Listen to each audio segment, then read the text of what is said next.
こんにちは。T1vs KT、BO5 プレイオフ始まりました。T1 が1抜けして、リーグ戦では17勝1敗だっけ ?1 試合しか負けてなくて、1抜けしたので、プレイオフはちょっと上からスタートして、KT を選択しました。選択権があったんだっけな ?KT なのか、HLE なのか。HLE は昨日 DK を 3-1 で倒して、T1 は KT を指名と。この KT もね、ジェンジとスコア並んでなかったっけリーグ戦。今年結構強いみたいですよ。T1 対 KT っていうね、テレコムワーだし、昔からこのマッチアップは熱いっすね。SK テレコム T1 KT ロースターエリースファーストピック。おお、エリースファーストピック、最近の T1 ではなかなか見ないですね。アフェリオス取るんだ。アフェリオスウーコン、パッチは 13.5。マミルシアンってことはルルを取るですよね。エリースを取ったっていうことはやっぱウィンレーンしたいよね。 T1 はウェーブを押し込みたい。押し込んでダイブする、または押し込んでジャングル制圧してドラゴンを取る。アフェリオスルルでかなりレートゲーム向け。見どころの選手は KT のトップのキング選手がうまいことで有名だよな。ずーっとアフリカフリークスっていうところで3年4年とか契約結んで大金もらって弱いチームにいたんですけど、今年からそこから出てきて KT でうまくやってんのかな。でジャングルの数はもともと T1 てか今確か LCK に残ってるチーム全員元 T1 ジャングラーなんだよね。でカズも元一時期 T1 にいたし、ソロ級のレート高いことで有名だし、なんかレクサイうまかったりとかねしてたよね。でミッド BDD が今年覚醒してると。 BDD は一時期ジェンジーにもいたりとか、明治がすごい得意でアジール使いとして有名ですね。エイミングもなんか一時期中国行ってたりとかしてなかったっけ。韓国人選手でかなり強いはず。レネクテン、レヘンズは元グリフィンでジェンジーのシンジのサポートも使えると。特殊ピックも使えるレヘンズ。メンバー強いっすねお互い。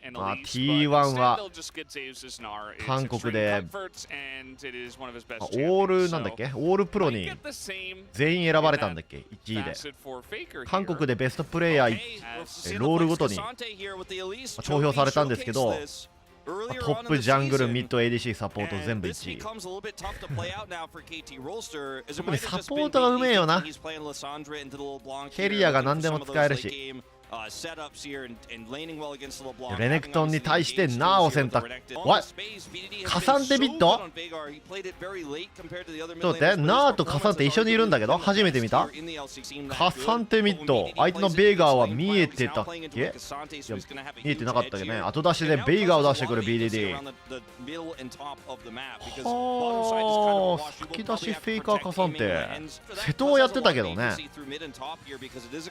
エリースやってる時ウェーブガンガン押し込んで明治ついてこれねえからボトムレベル3とかでダイブしてずっとボトムダイブしてゲーム勝ってたけど、カサンテなんですね。チョービーがミッドカサンテやってた。ほんとローグにしは T1vs KT の試合始まりました。ベストオブ5です。3試合勝った方の勝ち。ここで負けても敗者復活戦はあるので KT はまた勝ち上がってくるのかなっていう。この T1 に勝つチームはね、ジェンジぐらいしか思いつかないんだよね。または HLE か。KT もね、ちょっと俺が舐めてるんだけど、結構強いって聞いたんで、楽しみなシリーズではあるんですけど、やっぱこの T1 に勝てるチームが存在するのかな、わかんねえな。ピックは特殊だね T1。今年特になピックが広いんだよね。ミッドも何でもできるしサポートも何でもできるし、加算ってブラインドでミッドに出してくる。 LPL でも流行ってるって聞きましたよ、中国でも。ミッド加算ってですか。加算ってめっちゃナーフされたのにね。ナーフ前だったらもっと加算ってミッド強かったんだろうな。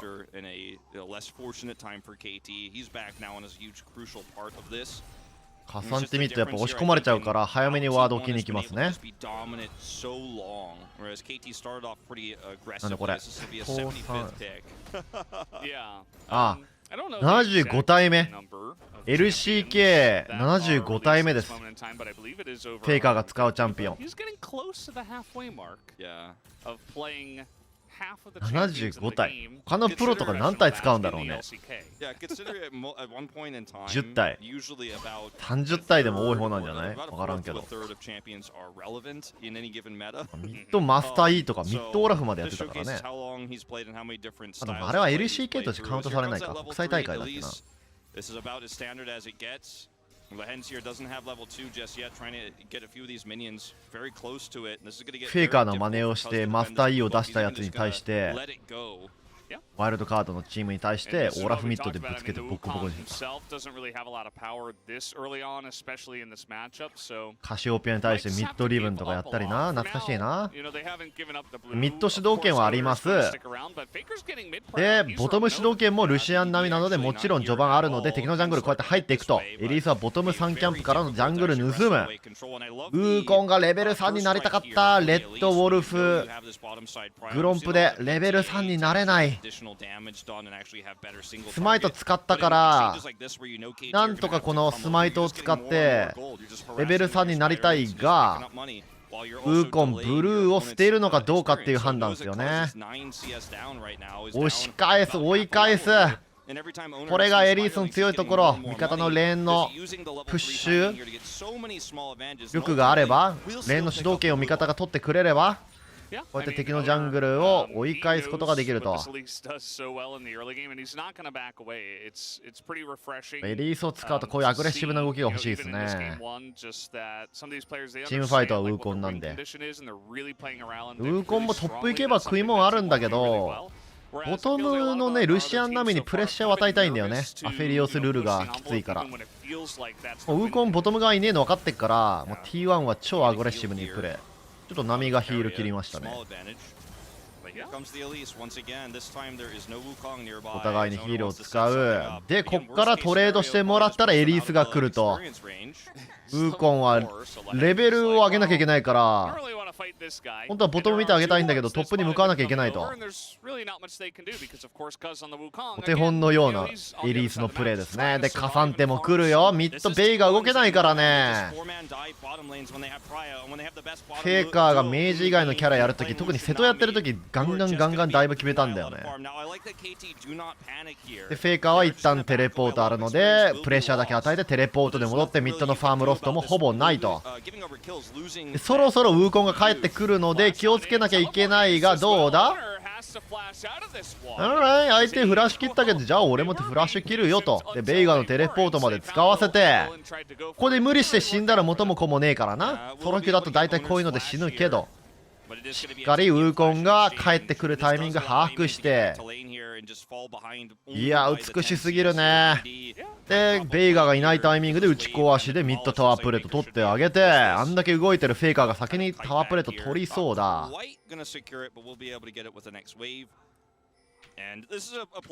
アフェリオスファームはそんな負けてはないか。いやでもこのウェーブを固めるとより差がつくぞ。プラスタワープレート2枚取ってる380ゴールド。これなんだよね。でトップはゼウスのなめちゃくちゃ強いからな。瞬間 CS10 超えるからね。フ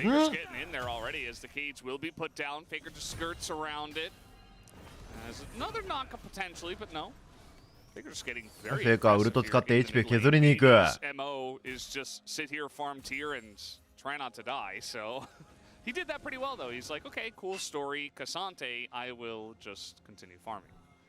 ールドは約1000ゴールド買ってます。でウェーブも固めてるから、これウーコンが見てあげないと死ぬんですよ。ボトムフラッシュないんで、アフェリオスが。でも戦っても多分負けるから早く逃げたいよね。一応見てあげるよって。ウーコンボトムで食いもんねえんだけど、これやってあげないとボトム積むからね。結局やっぱボトムメタだから、ボトム負けたらドラゴン取られるし、チームファイト勝てないしで。でその点やっぱ孤立すると強いのなーだよな。レネクトンも強いんだけど、レネクトンのギャンクアーセイがね強いんだけど、それをうまく使えないよね。ボトム崩壊しちゃうんで、ナーが安定してファーム食えちゃう。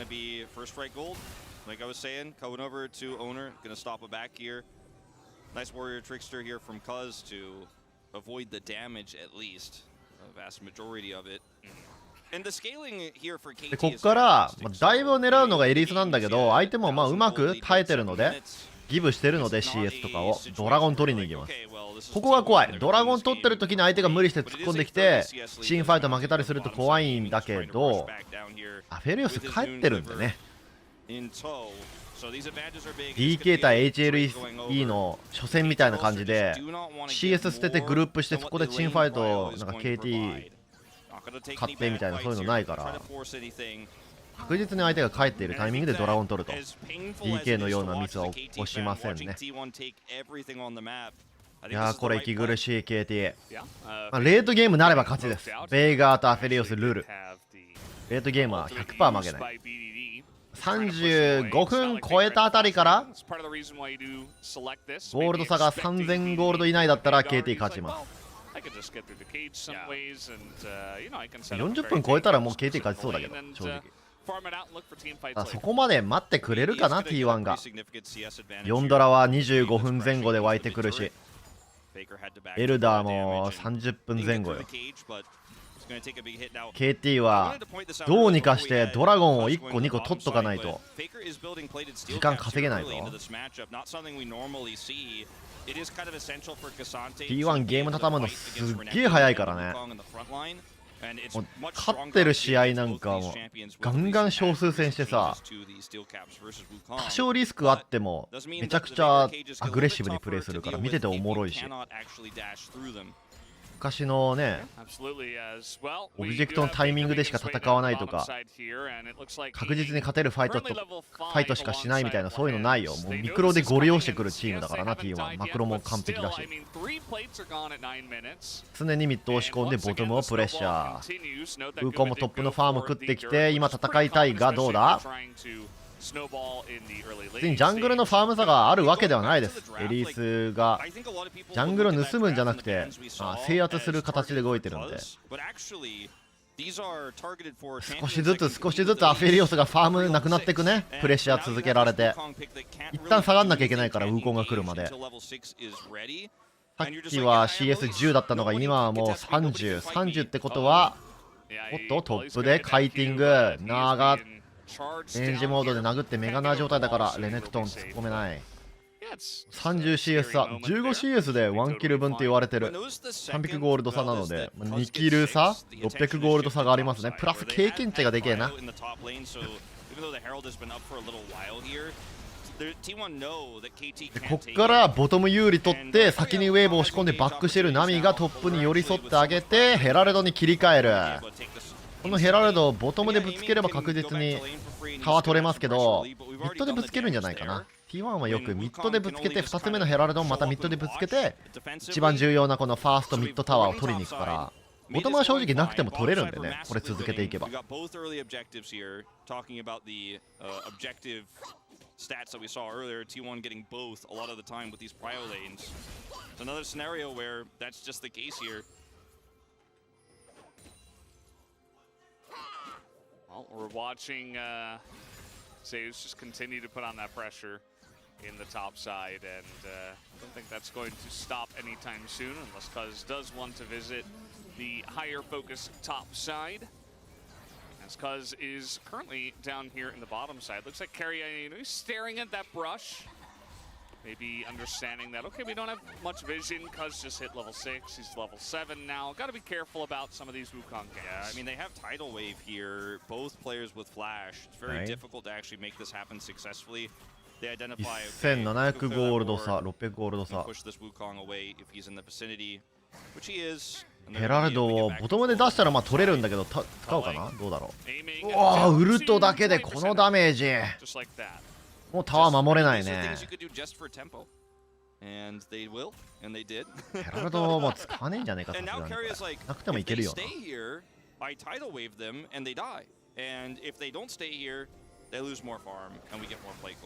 分かってるんだけどね、KT も。分かってるんだけど、チャンピオンが。え？おー、ちょっとどうな？危なかった今のは。 KT も分かってはいるんだけど、チャンピオンがな、序盤ダメだからね。これアフィリオスルールって2対2は強いんだよ。別に連戦は弱くはないんだけど、ミッドのプレッシャーとジャングルの圧ね。序盤レベル2でウーコンがトップいっちゃったから、別に2対2はアフィリオスルールなんならナミルシに勝てるまであるんだけど、ナミルシも一応ナーフされてるんでアフェバフされて 2v2 だったら全然アフェルール勝てるんだけどさ、ウーコンがね行かなきゃいけなかったし、ミッドもやってくるしでもう差がついちゃったから、今からは勝てないよ。合ってるのかもしかして。うわ、反応速度は速いけど関係ねえ。マジか、帰ったと思ったのに待ってやがった。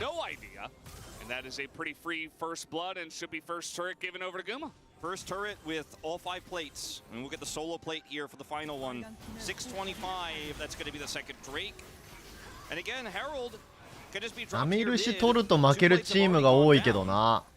LJL とかでは10連敗とかナミルシしてたみたいだけど、使い方によるよな、ほんと。T1 のナミルシ、T1 が何使っても強いんだけど、T1 も割とナミルシアン使うから。強いや。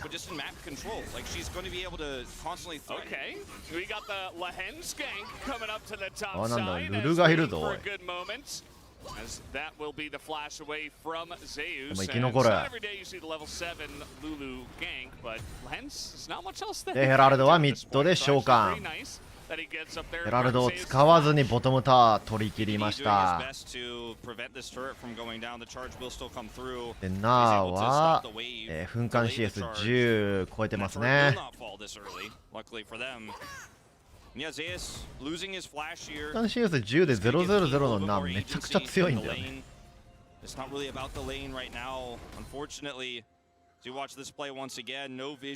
ADC に殴りがてる。ミニナーで。アフェリオス反応良かったんだけど、反応良かったがゆえにフラッシュ落としちゃった。1400ゴールド。最近 LJL だと全てのタワープレート折ったって聞いたな。おっと、エリーサがフラッシュがない。ここはちょっと危ないぞ。どうだ。事故るか。これ事故ったらまずい。ちょっとアグレッシブすぎるね。これが続いちゃうとまずいです。レートゲームは 100% 勝てない構成なんで。でもここで死んでもタワー取られるわけでもないし、オブジェクトがあるわけではないので、かなり積極的なチームになってるから T1。たまにはこういうのあるよね。多少リスクは取らないといけないから。オブジェクト取られてるわけじゃないし、トップの1ウェーブ失うぐらいで。トップも一応フェイカーちょっとカバーしてるし、ここまでかな。1キル取られてちょっとウェーブロストするぐらい。ウコンが裏から来てたんだね。Wild growth here and the cyclone for the Wukong just allows you those additional knockups. He plays it very well, Cuz does. Gets a little bit greedy with the flash here. Great bubble from Keria. Without that, perhaps you get an additional kill there, or at least Keria. これは KT チャンスじゃない？ルシアンのフラッシュ落ちた。ドラゴンはなんだこれ。君テック弱いドラゴンだ。でもこれ早めに取ってソウル取ってエルダーで畳みたいかな。エルダーすら必要ない可能性あるけど。Pretty good to take that away from Zeus. That just wanted that extra gold. As meanwhile, T1 they want with this early lead to take a second Rift Herald and really push this forward. As I'm not sure if you mentioned it, Wolf, but we actually do have. 11キルは11なんだけど4000ゴールド差です。16分。ほぼ無理ゲーです。Was interesting. Well, they want to guarantee. Yeah, they want to get the turret. Exactly. They want to guarantee this turret, and they like to use the Herald top so they can get all 3 outers. And if you キルは一緒なのにね。タワー差。They didn't, so the turret will live, but they're going to CS 差。トップ ADC。BDD has Cuz. Oh, man, he's caught on the edge there as waiting for that TP. KT's got an angle here. Faker on the run. He does have flash and he is quite tanky. As Keen really wants to force this one. Faker just on the dash. 逃げ切れるか？ Has not flashed. As he will all about him. そうやって逃げるんかい。 To escape. Still has his flash. As he is under here and owner getting over the wall with the cocoon. うわ Turn this around. コクーンをボディブロックしようとしたウーコンが死にやがった。でここで敵5人を引きつけてるからボトムのウェーブも相手ロストするしナミルシャミッドいってるよ。加算ってこれができるね。ウルトで離脱までできると完璧だフェイカー。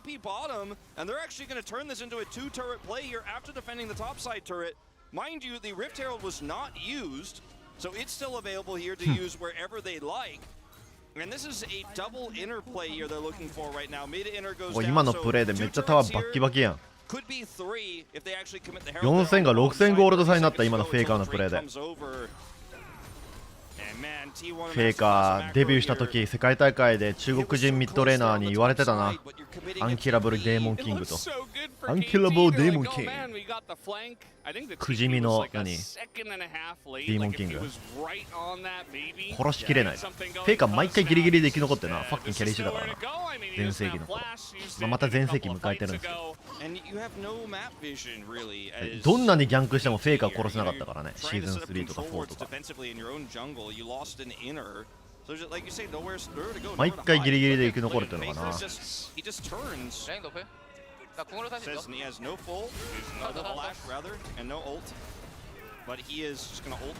機動力えぐいな。ウルト使った後のウルトすら機動力えぐいけど。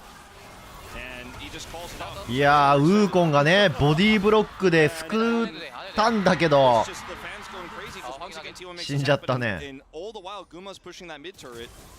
And he's calling the entire time like he's not really getting, you know, overwhelmed by the fact that he's getting flanked by 4 people, right? That was a 2v4 they were running.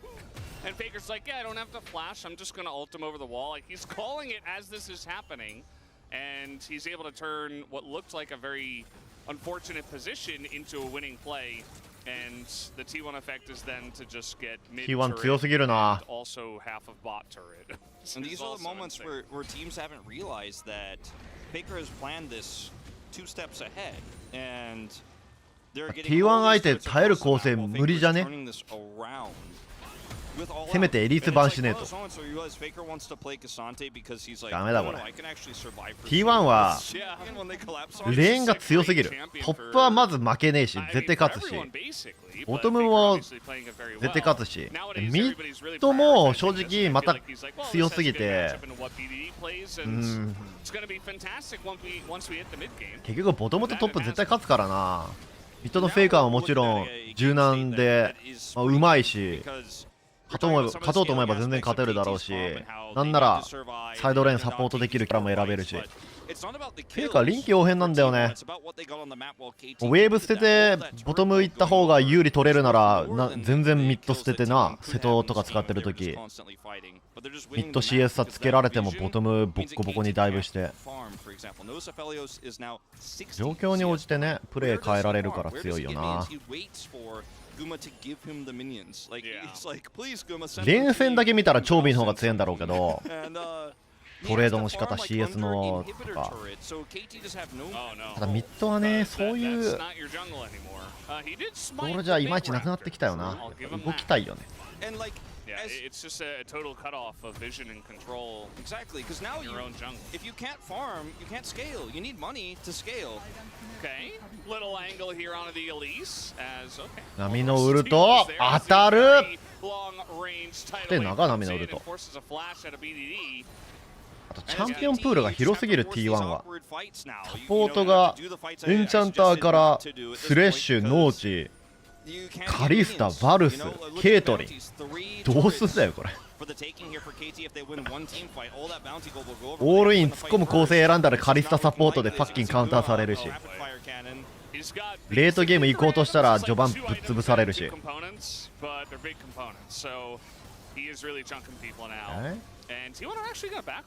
さすがにバロンは22分なんですぐに取れきれないので、一旦プレッシャーだけ与えて敵がよりが良かったのでドラゴンに切り替える。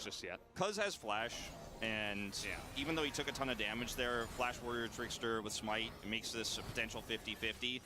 And like we were talking about, if you somehow end up overextending here and losing 2 players and losing Baron, and then KT get all that standing bounty gold on the map, the cost is just too great.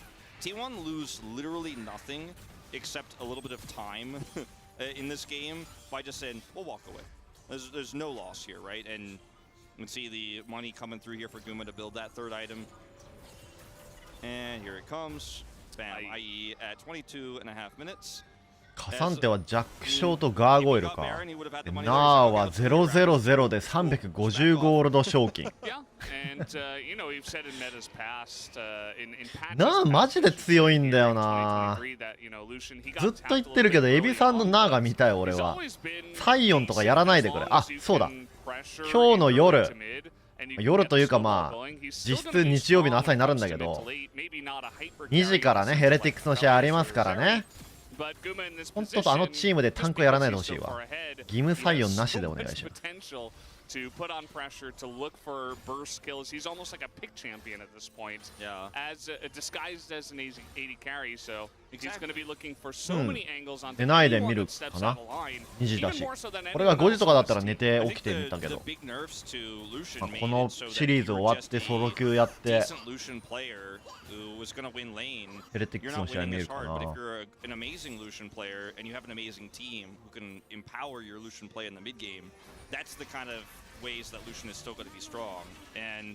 この試合はもう終わってるんで、ちょっとヘレティックスのみんな大好きヘレティックスの話するけど、 LEC の話するけど、あと1試合勝てばね、あと1試合勝てばトップ8ほぼ確実だったはず。残り3試合の中1試合、今2勝4敗でな、トータル9試合しかないから LEC は。その代わりにトップ8チームがいけるんで、いろんなチームが出れるんだけど、最下位争いがね、今ファナティック、エクセル、TH、あともう1チームが確か24だった気がする。割と接戦なんよ LEC。 無敗チームもないし、なんなら1位チーム多分2敗してんじゃねえかな。バイタリティ今2連敗したしね。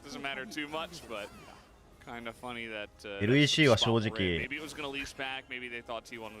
どこが一番強いのか分かんない。春は圧倒的 G2 だったけどね。 G2 のトップの BB がブローケンブレードがマジで不調だからな。一生フィードしてる。それでも勝ってんのがすごいけど G2。G2 は優勝してるんで春 MSI は確定。同じチームがさ優勝したらどうなるんだろう。2チームがいけるんだけど今年から。 OK チームファイトどうなる。バロンテイカが気引きつけてどうだ。バロンスティール狙うか。うわー、チームファイトはどうだ。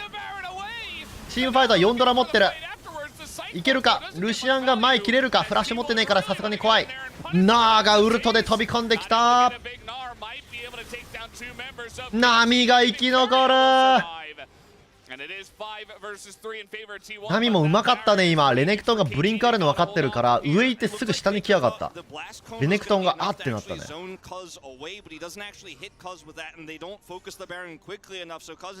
今のバロンの HP を低くしすぎた。今バロン殴ってやめたんだよ。相手のウーコン入ってくるから。でも2000ぐらいだったからベーガのスキルとかで合わせてあげて一気にバロン削ったね。バロン取るのはうまかったんだけど2人失ってるんで結局取られる。ワースかどうか怪しい。まあ負けてる方なんでワースかな。ギリプラス100ゴールドだし、取られてたら終わってたんで、まあワースか。でも結局ゴールド差は1万、26分1万ゴールドプラスソウル差。バロン取ってこっからタワー一つでも取れるかが怪しいですね。だから一つもタワー折れてねえのか KT。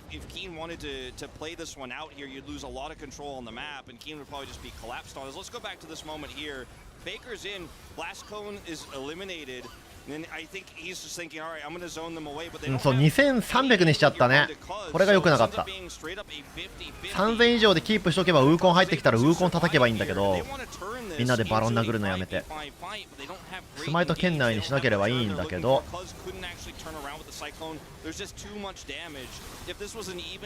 うわー、でもこれナミがうまかったよな。ブリンクされる前に下に寄ってたんだよね。こういう細かいのうめえな。普通ナミ死んでんだけどあれ。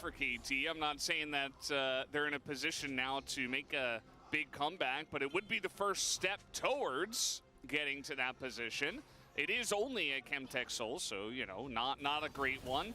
It's still 10,000 gold to lead, but now KT are getting some more items on some of their scaling champions. エルダーですよ。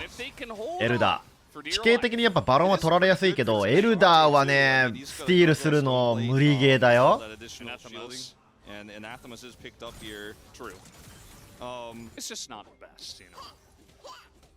2分20秒後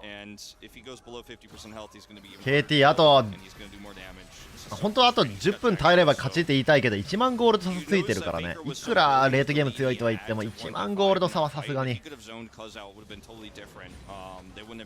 ームファイト勝ちながらあと10分耐えればいけるけど、勝てるのか。エルダードラゴンを止めに来ないと終わりますよ KT。 タワー下でも勝てるか怪しいのに、タワーから出てこないといけない。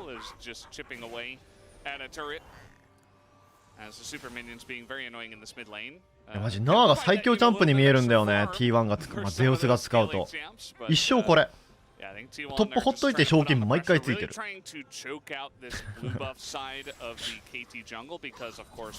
ってるなってマジで強いからね。Aiming here, just trying to push Zeus out. And as you mentioned, the Elder coming up. And there's not a whole lot that you could really criticize KT for. Maybe that top side player where they committed the teleport and Faker baited them into a bad exchange. Like, we could be somewhat critical of that play, but it's really just masterclass from Faker once again. I think we have to go back to the drawing board here in the draft as KT roster because you そろそろベースから出てこないとダメだぞ KT。 先にウェーブを押し込んで視界を取っている T1。 視界が全くありません。全くです。まあ、映ってるピンクワードが一番前にあるワードや。全レーン押し込まれ、視界もない状況でどうやってこのドラゴンを取りに行く。視界がないときは何するって言った？ミッドプッシュですよ。ミッドグループ、これソロ級でも使えます。視界を突破するんだったらミッドグループです。プロもやってます。ドル講座 Thank you。 まずミッドプッシュで相手がミッドで現れたら入っていく。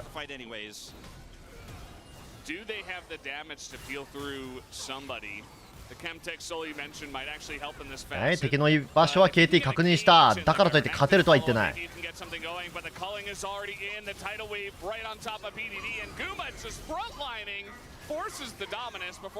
テレポート組が HP 削れた。テレポートしてくればいいんだけど、クラッシュをどんどん使わせる。テレポート組は戻ってこれるんだけど、間に合うかどうかだよな。フェイカーが敵の居場所を確認して邪魔しようとしてる。ウーコンを邪魔してるぞ。ウーコン来れないようにしてる。フェイカーフルアイテムっていうか全てのアイテムがディフェンシブアイテム。しかもなんだっけあれ、アナセマチェーン積んでるから、多分アフェリオスにつけてるからダメージが通らん。つけてる相手から受けるダメージが 30% 低減すんだっけ、軽減すんだっけ。アフェリオスが殴っても HP 消えないからね。フェイカーアルティメットでさ、ウーコン飛ばしていけるから、フェイカーが、まあ、死んでもエルダー取れるし。エルダー取ったらもうね、あとは勝ちですよ。ウェーブクリアはあるんで、ベイガーでどうダイブするか。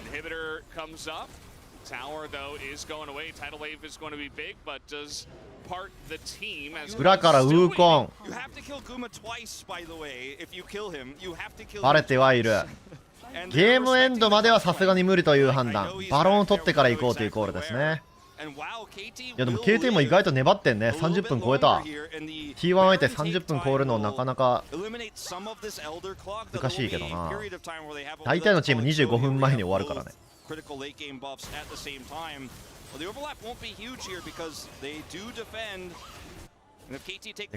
からそのままトップに向かうんじゃない？バックもせずに。バックする時間がもったいねえ。エルダーが切れちゃうから。エルダーあと1分残ってるよね。左上に1分です。バロンは3分。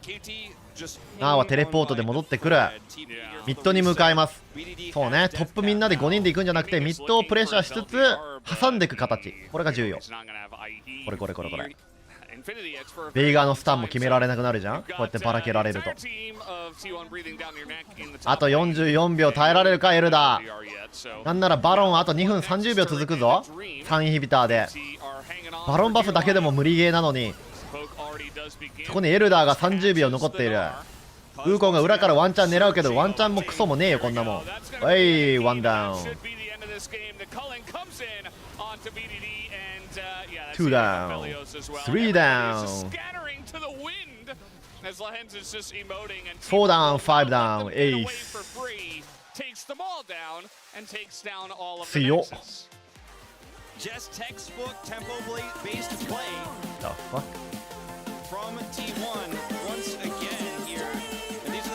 一つもタワー壊せなかったね。